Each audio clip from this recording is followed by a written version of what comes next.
Chapter 11. And there shall come forth a rod out of the stem of Jesse, and a branch shall grow out of his roots.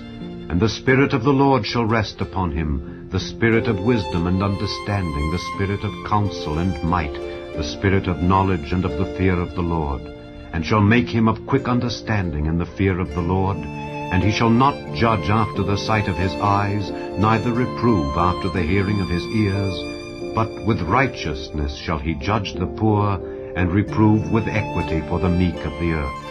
And he shall smite the earth with the rod of his mouth, and with the breath of his lips shall he slay the wicked. And righteousness shall be the girdle of his loins, and faithfulness the girdle of his reins. The wolf also shall dwell with the lamb, and the leopard shall lie down with the kid, and the calf and the young lion and the fatling together, and a little child shall lead them. And the cow and the bear shall feed, their young ones shall lie down together, and the lion shall eat straw like the ox.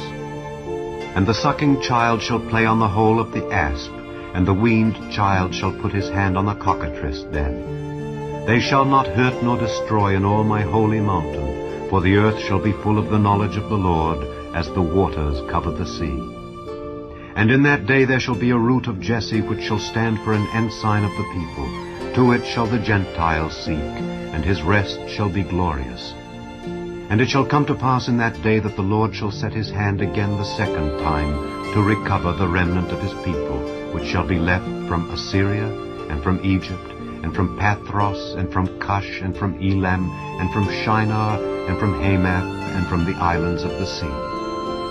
And he shall set up an ensign for the nations, and shall assemble the outcasts of Israel, and gather together the dispersed of Judah from the four corners of the earth. The envy also of Ephraim shall depart, and the adversaries of Judah shall be cut off. Ephraim shall not envy Judah, and Judah shall not vex Ephraim. But they shall fly upon the shoulders of the Philistines toward the west. They shall spoil them of the east together. They shall lay their hand upon Edom and Moab, and the children of Ammon shall obey them. And the Lord shall utterly destroy the tongue of the Egyptian sea, and with his mighty wind shall he shake his hand over the river, and shall smite it in the 7 streams, and make men go over dry shod. And there shall be an highway for the remnant of his people, which shall be left from Assyria, like as it was to Israel in the day that he came up out of the land of Egypt.